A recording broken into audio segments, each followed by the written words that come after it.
Hey, job seekers. So you finished with your resume. You've optimized it to the job description and to the applicant tracking system, and now you need a cover letter. Let's look at Jobscan's cover letter generator to get you started. If you're not done optimizing your resume to the job description, feel free to finish that off before you start with your cover letter.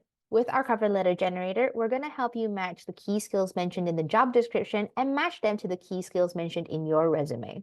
If you have a cover letter ready to go, you can simply upload it in our drag and drop button here, where we'll give you feedback on that cover letter.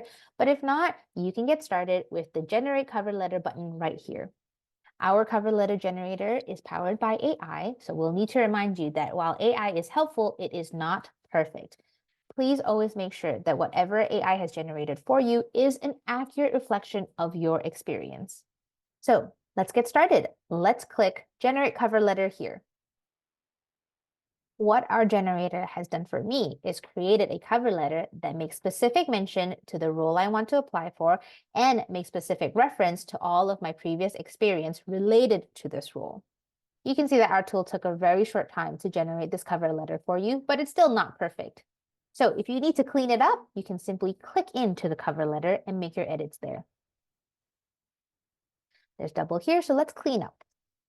If you are satisfied with the cover letter that we've helped you to generate, you can simply click download here. If not, if you'd like to start from scratch again, you can click rewrite with AI. With your premium account, you can rewrite this cover letter as many times as you like. We hope this speeds up the job application process for you. Good luck with your job search.